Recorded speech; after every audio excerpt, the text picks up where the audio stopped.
हमारे व्यस्त जीवन में ईश्वर की आवाज़।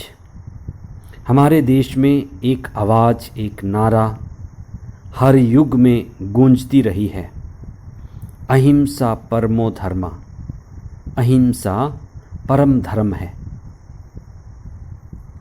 हिंसा से दूर रहना परम धर्म है। हिंसा धर्म का नाश करती है। हिंसा को रोकना आध्यात्मिकता की पहली कदम है। आध्यात्म शुरू होती है न्यायप्रियता के भाव से। न्यायप्रियता का भाव हमारे मन में, हमारे जीवन में होना जरूरी है। हिंसा अन्याय का लक्षण और अन्यायपूर्ण कार्य का प्रतीक है। यह हमारे स्वभाव के विपरीत है। हिंसा हमारा स्वभाव नहीं है। प्रेम मानव स्वभाव है। अहिंसा का सकारात्मक अर्थ और भाव प्रेम है। इसलिए ईसा ने अपनी शिक्षा में, अपने जीवन में प्रेम का बहुतायत प्रयोग किया है। ईसा ने कहा, तुम्हारी धार्मिकता शास्त्रियों और फरीसियों की धार्मिकता से गहरी होनी है। धार्मिकता का सबसे नज़दीक अर्थ न्यायप्रियता है। अतः हमें न्यायपूर्ण जीवन जीना है।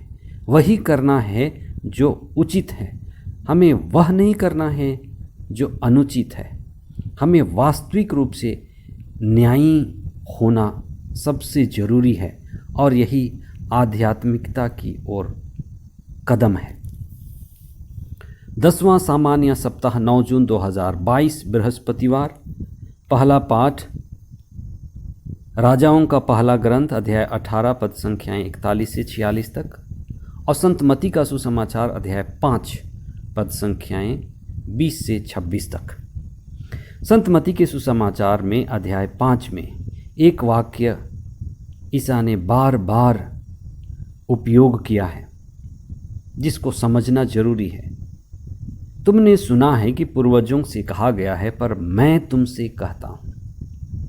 इस वाक्य को समझना हमारे आध्यात्मिकता में बढ़ने के लिए अति आवश्यक है। ईसा ने पहले ही कहा था कि मैं संहिता और नबियों के लेखों को रद्द करने नहीं आया।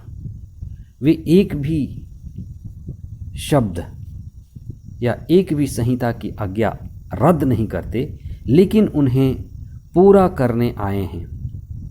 इसका अर्थ है वे संहिता और नबियों के शिक्षा को पूरा करने आए हैं। उसका गहरा अर्थ और मर्म समझाने आए हैं और उसके गहरे अर्थ और मर्म को समझकर हमारे जीवन में उसको उतारने के लिए, उसका प्रयोग के लिए जीवन जीकर सिखाने आए थे। कैसे ईसा ने अपनी शिक्षा के द्वारा, अपनी बुद्धिमत्ता और ईश्वर प्रदत्त वरदानों के द्वारा हिंसा के गहरे अर्थ को समझाया है। जब ईसा पकड़वाए जा रहे थे तब उनके साथी ने किसी का कान उड़ा दिया था। ईसा ने कहा था, तलवार अपनी म्यान में रख लो। हिंसा हमेशा दूसरे हिंसे को जन्म देता है। मूसा के समय का समाज अति हिंसक समाज था। समय बीता, ईसा का समय आया, फिर भी हिंसा नहीं थम रहा था। ईसा ने हिंसा का मूल और गूढ़ कारण लोगों को बताया, जिस पर हमें चिंतन करना जरूरी है। संहिता कहती है, जो हत्या करता है वह दोषी है। हत्या करना दोषी है। ईसा कहते हैं कि हत्या के कारण को पता लगाना सबसे जरूरी है, क्योंकि कोई भी सीधे तौर पर किसी की हत्या नहीं कर सकता। हत्या करने के पीछे कई तंत्र, नेटवर्क मिलकर एक साथ कार्य करते हैं, जिस पर चिंतन करके, चेतना बढ़ा करके ही हम हिंसा को रोक सकते हैं। There is a mechanism of sin, network of sin, which begins with our mind, जो हमारे मन के बुरे विचार से उत्पन्न होता है, मन के नकारात्मक विचार या मन के नकारात्मक भाव से हम किसी के बारे में गलत और सस्ते शब्दों का प्रयोग करते हैं, जैसे रे मूर्ख, रे नास्तिक। इस तरह के शब्द सुनने वाले को क्रोधित करते हैं, क्रोध उत्पन्न होता है। दूसरों के प्रति गलत भावना रखना और दूसरों के लिए अमर्यादित शब्दों का प्रयोग भी क्रोध उत्पन्न करता है और क्रोध को बढ़ावा देता है। इसलिए गलत सोच, गलत प्रवृत्ति, गलत भावना से गलत कार्य को बढ़ावा मिलता है और ये बढ़ता है। मन से क्रोध, वचन से क्रोध, और यही कर्म में उतरता है। अनियंत्रित जीवन कितने लोगों के जीभ से जुड़ा हुआ है। जिसका भी जिह्वा अनियंत्रित है, वह कितने लोगों की रोज हत्या करता है।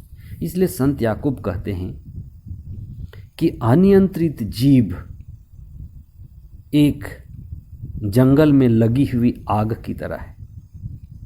हम इस पर चिंतन करें, जो कितने ही लोगों को घायल करती, जलाती और विनाश करती है।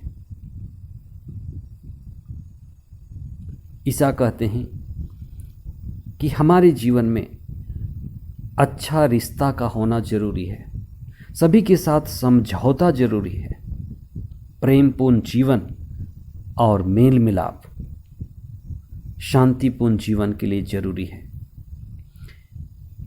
ईश्वर को हमारी भेंट तभी स्वीकार है जब हम न्यायप्रियता के रास्ते पर चलते और जीते हैं। हम प्रतिदिन प्रार्थना करते हैं, ईश्वर को भेंट चढ़ाते हैं, प्रार्थना में समय बिताते हैं, प्रार्थना करने वाले लोग हैं, पर बहुत लोगों को शिकायत होती है कि ईश्वर हमारी प्रार्थना पर ध्यान नहीं देते, ईश्वर हमारे प्रार्थना का उत्तर नहीं देते, ईश्वर हमसे बातें नहीं करते। हम इस पर विशेष चिंतन करें कि मानसिक तौर पर, वृत्ति के तौर पर, सोच विचार के तौर पर, भावनाओं के तौर पर हम कितने संवेदनशील हैं, न्यायप्रियता के रास्ते पर चल रहे हैं और प्रेम के मार्ग में बढ़ रहे हैं। आइए हम प्रार्थना करें कि हमारे अंदर जितने भी हिंसा के भाव हैं वो हमसे दूर हो जाएं। मन में और वचन में हम शब्दों की ऊंचाई और शब्दों के मर्यादा पर विशेष ध्यान दें। इसी के साथ हम प्रभु से विशेष प्रार्थना करें कि हमारे अंदर के नकारात्मक भाव हमसे दूर हो जाएं, हम ईश्वर केंद्रित जीवन बिताएं और ईश्वर के नज़दीक रहकर ईश्वर के प्रेम में बढ़ते जाएं। जैसे संत यूहन्ना बपतिस्ता ने कहा, वह मुझ में बढ़ता जाए और मैं घटता जाऊं। हे प्रभु, तेरा प्रेम, तेरी शांति, तेरी पवित्रता, तेरी ऊर्जा,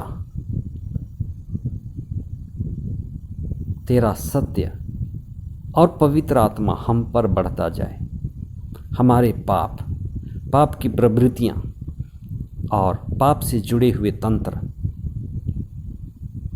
हमसे पूरी तरह से निकल जाए। हे प्रभु, इस धरा पर हम तेरी मर्जी पूरी कर सके। हे पिता, तेरा राज्य आवे। ये प्रार्थना हम करते हैं हमारे प्रभु ख्रिस्त के द्वारा। आमीन।